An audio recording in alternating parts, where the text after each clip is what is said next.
The Monday morning meeting was supposed to be routine, quarterly review, risk analysis, bonus structure. Instead, CFO Rachel Lynn stormed into the room, phone in hand, eyes wide with disbelief. "It's all gone," she said. The room fell silent. James Vanderholt III, CEO of the century-old company bearing his name, stared across the boardroom table. "What do you mean, gone?" Rachel's hand shook as she turned the phone to show the live dashboard from the internal finance server.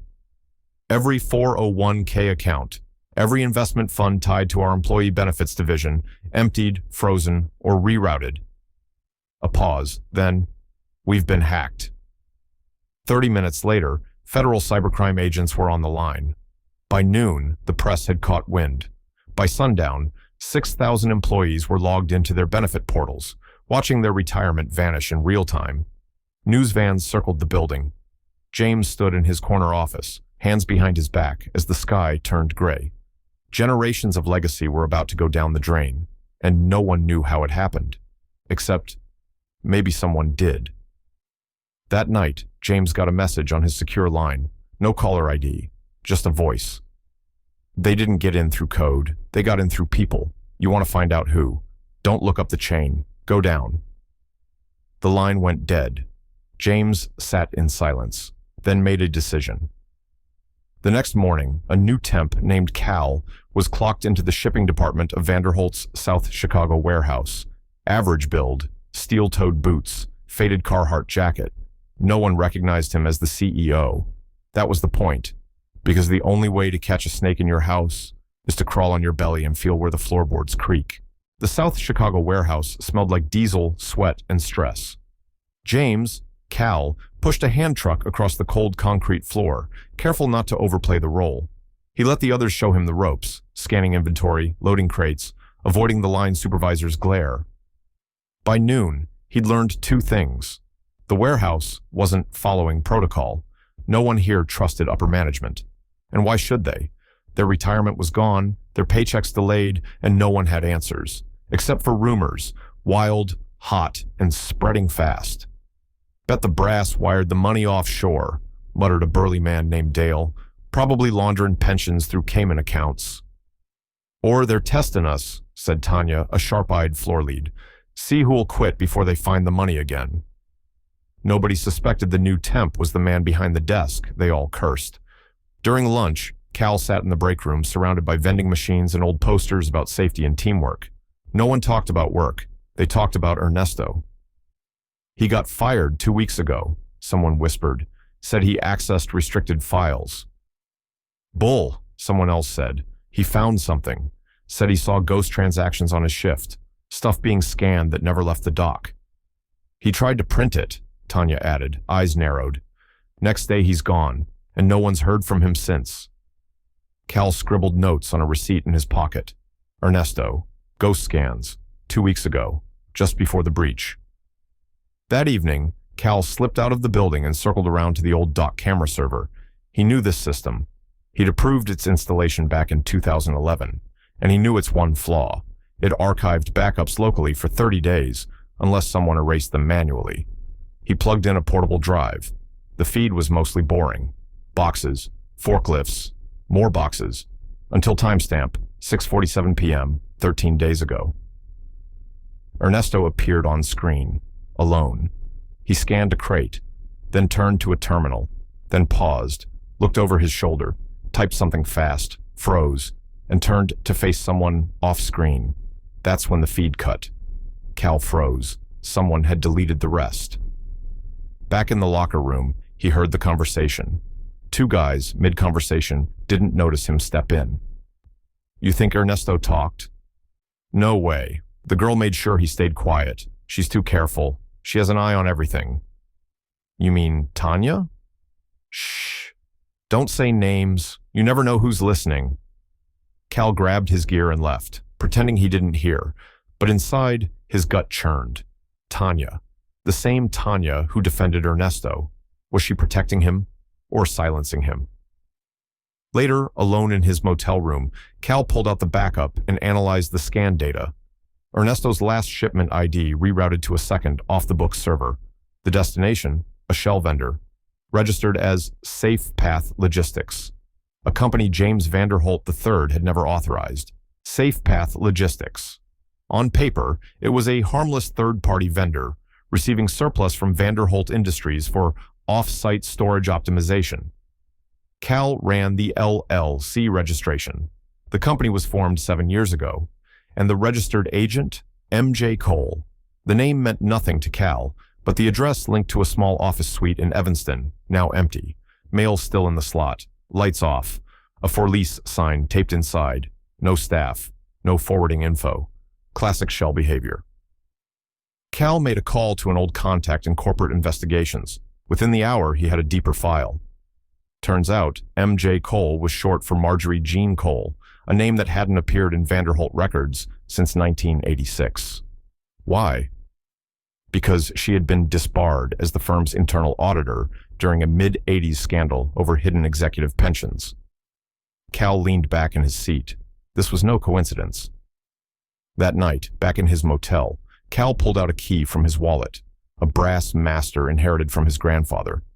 It unlocked the Vanderholt archives, an underground vault in the company's original HQ, now an abandoned brick and glass relic covered in ivy and disuse.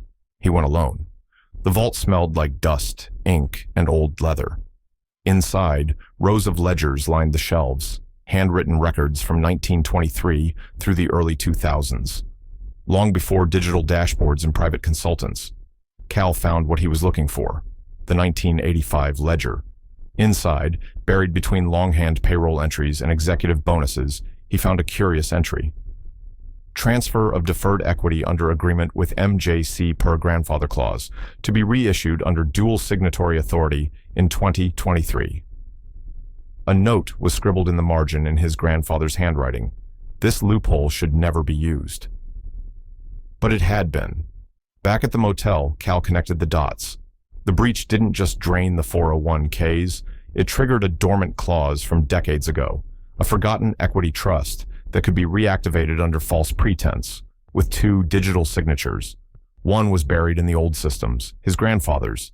The second, someone had forged it, his.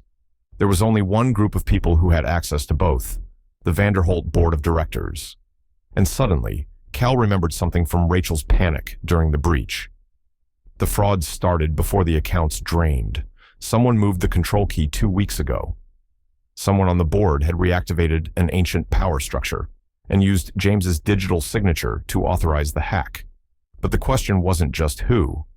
It was why now. That night, Cal snuck back into the warehouse. He found Tanya alone in the upper storage hall, reviewing invoices. He confronted her. Who else knows about SafePath? She didn't flinch. You do now. That's enough. Did you know about the 1985 trust? Her eyes narrowed.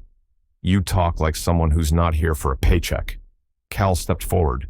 Because I'm not. He pulled off his cap, let her see the full picture. Her eyes went wide. James Vanderholt. She stared at him. Then you better sit down. Why? Because I know who forged your name, she said, and they're planning to bankrupt the company tomorrow morning. Tanya didn't break eye contact. She'd known the truth the moment he stepped into the warehouse. His posture, the way he read reports upside down, how he never scanned a single item wrong. She waited until they were in the break room, alone, under the hum of the soda machine. Then she laid it all out. The board knew the breach would hit, she said. They planned for it. They gave the hackers just enough back-end access to trigger a cyber panic. Now, they're selling it as an emergency that justifies moving your grandfather's legacy fund. James sat in silence, absorbing each word like a punch to the ribs. They call it Project Reset. The company will be rescued by a new partner investor. Let me guess, he muttered. SafePath Logistics. Tanya nodded. But SafePath is just a decoy, she continued. The real buyers, Avix Core Capital, a multinational holding firm that's already bought up 4 of your regional vendors. James stiffened. That name's not on any of our cleared partnership lists, because it's not meant to be. At that moment, back at headquarters, the boardroom lights flickered on. Vice Chairman Leon Whitmer, James's father's oldest friend, stood at the head of the table, flanked by Rachel Lynn and three silent figures, representatives of Avic's core. "In 12 hours, Leon said, we vote to release control of the emergency asset reserves to a stabilization trust managed by SafePath. We call it a bridge. The public sees a save. Internally, we erase James's last controlling vote." "And the ledger's clause?" Rachel asked. "Activated, buried under legal precedent. By the time he finds out, the ink will be dry." They toasted. Back in South Chicago, Tanya slid a phone across the table. "This," she said, "is a live feed from inside the boardroom." Ernesto tapped into it before he was fired. James stared at the screen. Leon, Rachel, the forged vote, the contract. It was all right there. And then he saw something that made his blood freeze. The clause had a digital failsafe, secondary approval by any surviving descendant of the Vanderholt line. Someone had signed, as his son. "My son hasn't worked for the company in 4 years, James said, his voice tight. Tanya raised an eyebrow. "Then you might want to ask where he's been the last 2 weeks. James left the warehouse and headed straight for the north side address he hadn't dared visit in over a year. The apartment his son, Jordan Vanderholt, had once rented during college. The lock was broken. Inside, wires and screens lit up a converted hacker's den. Empty Red Bull cans, crypto wallets, a rig that hummed with power, and at the center of the wall, a photo. James and Jordan, smiling. At a Vanderholt employee appreciation dinner in 2012, pinned beneath the photo, a single post-it note. "I'm not your shadow anymore, but I'm not your enemy either." J. James stepped back into the alley, heart pounding.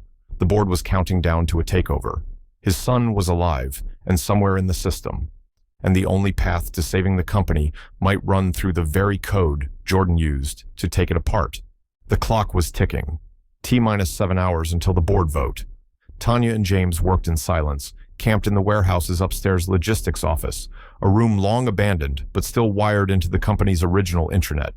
Ernesto's tap into the boardroom camera was active again, and the countdown was being rehearsed like a stage play. On the screen, Leon Whitmer rehearsed the announcement. "Today, Vanderholt Industries begins a bold transformation. Our partnership with SafePath Logistics ensures a sustainable future." James muted it. "SafePath's a front," he muttered. "Avix owns them, but I need proof before the vote, and I need it to come from inside." Tanya slid a tablet across the table. "I've been tracking ping echoes from the Phantom servers since the day of the breach," she said. "Last night, one of them responded with a triple-layer encryption string. Military grade. Yours?" James leaned forward, squinting. "That's not mine, but I know who writes like this." His finger danced across the touch screen. He decrypted one line. "The code that breaks you is the same one that can rebuild you. Find the heartbeat." J. James sat back. Heartbeat. He remembered something. In the company's original server farm, a cold room beneath HQ, his father used to run stress tests on the central system. One of the original test protocols was called Pulse Check 0, a low-level failsafe that pinged every server once per second, like a heartbeat. If Jordan knew that, James stood. "I know where he is." An hour later, James and Tanya entered the subterranean server vault beneath the HQ building. The lights were dim.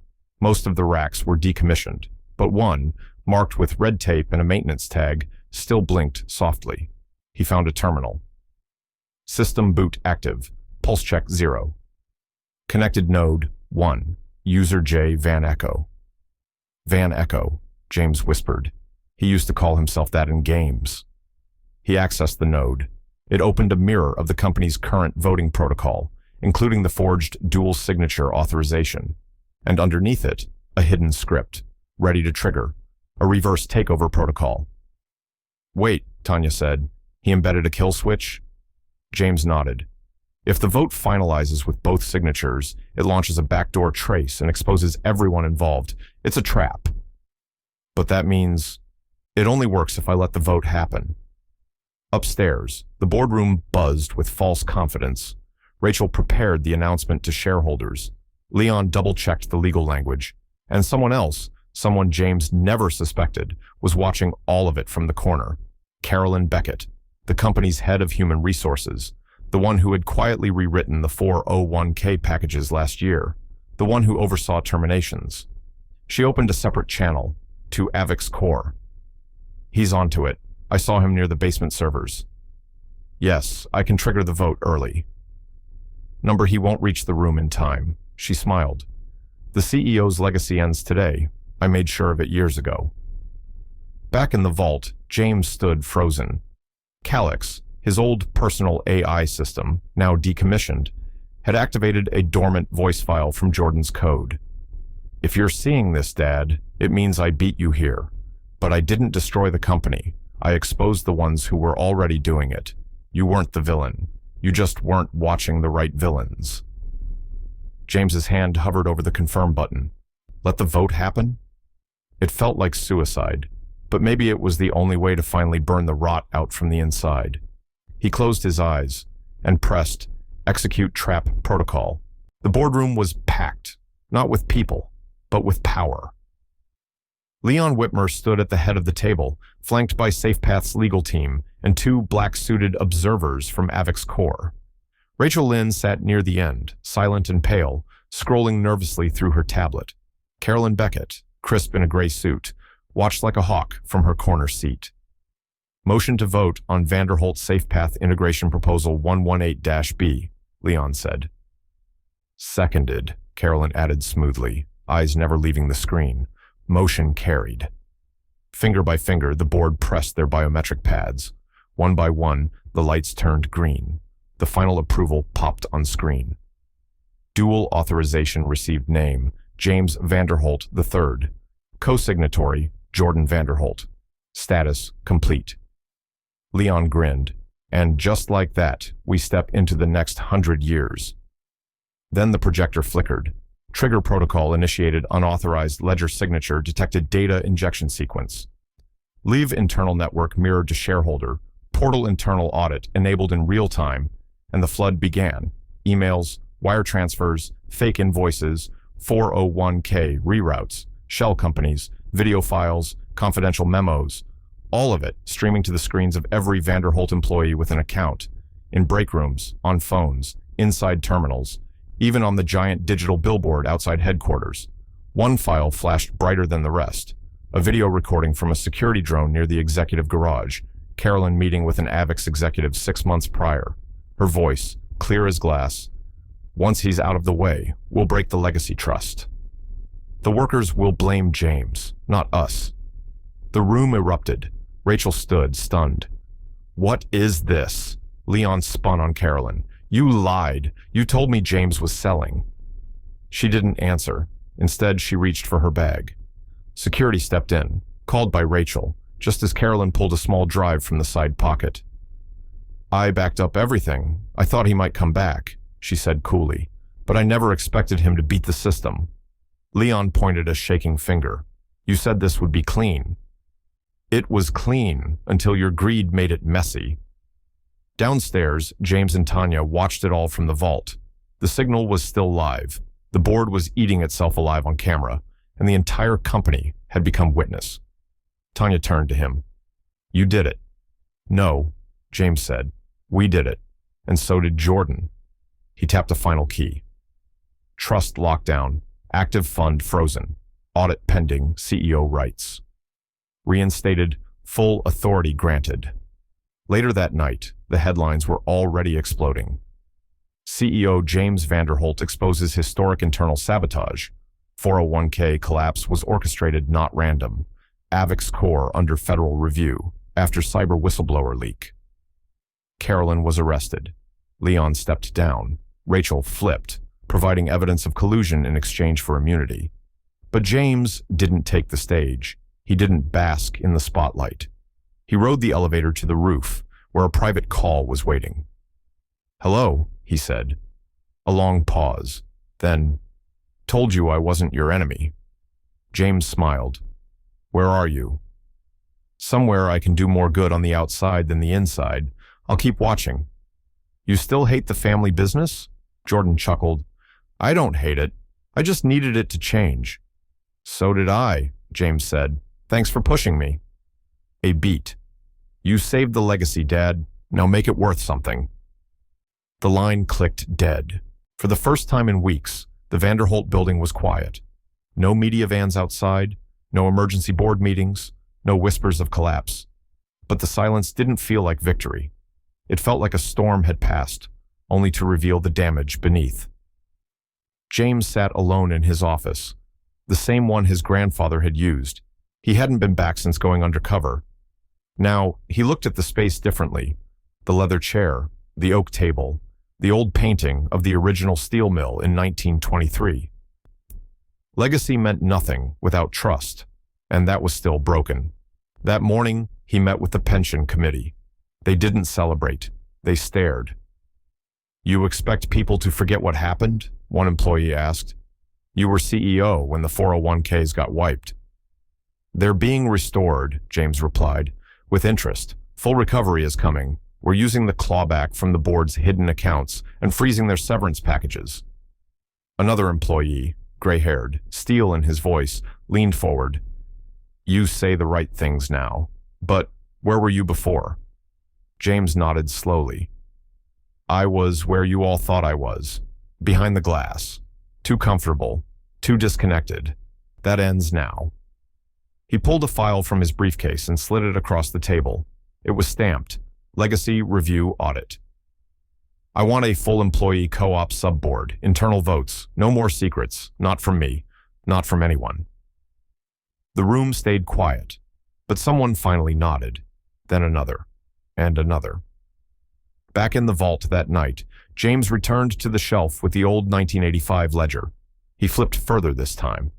Toward the end, tucked behind 2 unused pages, was a folded letter, dated 1989. Addressed to future Vanderholt leaders in his grandfather's handwriting. "If you're reading this, it means the company has once again crossed a line it promised never to approach. I buried the trust clause for a reason, but if someone ever activated it, you must know the truth. This company was not founded solely by my father. It was co-founded with a silent partner, a man named Elijah Cole." James froze. Elijah was cut out of the records during wartime pressure, not for business reasons, but because of who he was, a black engineer who helped design the initial steel fabrication process. He trusted our family, and we erased him. His daughter, Marjorie Jean Cole, tried to reclaim her family's rights in the 80s. I failed her. James sat back, stunned. If you truly want to rebuild Vanderholt Industries, don't just fix the numbers, fix the history. Suddenly, everything shifted. Carolyn wasn't just greedy. She was angry. And she used Safe Path, a name tied to Cole's descendants, as a tool of revenge, cloaked in business. But she'd buried the truth with the lie. Now, James had a choice. Expose it, or make it right. He called Tanya. "I need to find someone," he said. "A woman named Alana Cole. She's likely Elijah's great-granddaughter." Tanya paused. "What for?" "To offer her something no one else ever has." Her family's seat back at the table. It took 3 days to find her. Alana Cole, great-granddaughter of Elijah Cole, wasn't hiding, but she wasn't easy to reach either. She was the founder and CEO of ForgeNet Logistics, a rising name in regional transport tech. Minority-owned, AI-enhanced, lean, and adaptive. Everything Vanderholt wasn't. She didn't return James's first message, or his second, so he showed up at her warehouse. The office smelled like coffee, ozone, and purpose. Screens flickered with routing software. Forklifts buzzed like electric wasps. James was the only one in a tie. Alana stepped out of her glass-walled office, wearing a denim jacket and sneakers, tablet in hand. "You're persistent," she said, voice calm but firm. "I'm James Vanderholt." "I know who you are." He offered his hand. She didn't take it. "I'm not here for a photo op," James said. "I found a letter from my grandfather. It names your family as co-founders of Vanderholt Industries. Your great-grandfather was erased from the books." "I know," she said. That threw him. "You already know?" She nodded. "I've known for years. My grandmother told me the truth. But truth doesn't pay out of pocket. And I wasn't about to beg a ghost for recognition." He looked down. "I came to offer something. A board seat, a name restored, equity." She raised a hand. "Stop. Let me tell you how this is going to go." James blinked. I don't want a seat, Alana said. I want a merger. ForgeNet and Vanderholt. 50-50 on a new logistics division. My AI systems, your infrastructure. We build a new platform from the ground up. James studied her. That's not a request, she added. It's an ultimatum. Because here's what you don't know. SafePath tried to buy us out 6 months ago. I turned them down, but not before I saw exactly what they were after. She tapped her tablet and turned the screen toward him. It displayed a proprietary logistics algorithm, optimized for just-in-time delivery using quantum traffic routing. It reduced supply chain costs by 37%. Your company's bleeding out. Mine's running on predictive code. You want to fix your future? She leaned in. Partner with the legacy you tried to erase. That night, James sat in his office, staring at the merger draft on his screen. The reclamation clause, drafted and signed by both parties, outlined a new division, ForgeHolt Dynamics, a hybrid engine of the past and the future, and at the top of the dock, beneath his name, Alana Cole, co-chair, executive lead. The next morning, the headline read, Vanderholt names forgotten co-founder's descendant as new partner in historic merger. Company moves forward with groundbreaking alliance to rebuild industry trust. Inside the article was a quote from James. Legacy doesn't live in vaults. It lives in truth. We are no longer protecting the past. We are building what should have always been. In South Chicago, Tanya read the story aloud to the morning crew. Someone raised their coffee and said, "About time." The lobby was filled with reporters again, but this time, they weren't chasing a scandal. They were waiting for a speech. James Vanderholt was stepping down as CEO after overseeing the most dramatic transformation in the company's 100-year history. ForgeHolt Dynamics had launched with industry-shaking promise, and employees had started to believe again. But as James walked down the marble corridor toward the press room, Tanya caught up to him with a pale face. "You need to see this." She handed him a legal envelope, delivered just an hour ago, motion to nullify the Vanderholt-Cole partnership, filed by Eric Braxley and Associates, on behalf of the estate of Harlan G. Whitmer. James felt the name like a sucker punch. Harlan Whitmer, Leon's deceased brother, a former board member, a man who'd always claimed that the ledger belonged to the family. According to the motion, the original ledgers were private executive artifacts, and any clause referencing unlisted founders or silent partners was non-binding folklore. James looked up. "They're trying to erase Elijah Cole again," Tanya nodded. "And if this goes through, it invalidates the merger and your leadership transfer. They're coming for everything, James." That night, James sat in his old office, the ledger spread across his desk. He read it again, page by page, line by line. And then he found it. A passage dated April 1946, after Elijah Cole's name disappeared from formal mentions. In faded pen, his grandfather had written, "By mutual agreement, I have assumed full legal guardianship of the ledger until such time that a descendant of Elijah Cole returns with claim. The books are not mine. They are ours." A line beneath it, "Let the ledger speak when I am gone." The next day, James entered the courtroom, flanked by Tanya and Alana Cole, who wore a sharp gray suit and a face like steel. James handed the judge the ledger entry, then played a recording, his grandfather's final address to the board in 1997, preserved on tape but never made public. "We are only as strong as our memory. If we forget who helped us build these walls, we are not a company, we're a con." The courtroom fell silent. The judge cleared his throat. Motion to nullify merger, denied. Cole family stake and ledger entry deemed legally binding under deferred acknowledgement clause. Historical omission noted and corrected. Back at headquarters, James stood before the press. His speech was short. "I'm no longer the man with the most power in this company, and that's exactly how it should be." He turned to Alana beside him. "This is a company now built by everyone it owes its success to. The past is no longer a shadow. It's our compass." Then he stepped away from the mic, for good. The air in the South Chicago warehouse smelled the same as it did that first morning James walked in as Cal, a blend of machine oil, concrete dust, and hot coffee. But everything else had changed. New banners hung above the workstations. One team, one ledger, one future workers. no longer avoided management, they trained with them. Former floor leads now sat on rotating advisory panels. Even the vending machines had been upgraded, but it wasn't about snacks. It was about dignity. James walked the floor quietly, nodding at familiar faces. Tanya joined him near the shipping docks. "Thought I'd find you here," she said. He smiled. Didn't want to say goodbye without seeing where it really began. "You're not really retiring, are you?" "I'm not disappearing," he replied, just stepping back. "You think they'll forget what you did?" James looked around. "I hope they forget me." Tanya raised a brow. He continued, "I hope they remember what we did, not who did it." Across town, in the new Forge Holt building, Alana Cole sat in her sleek new office.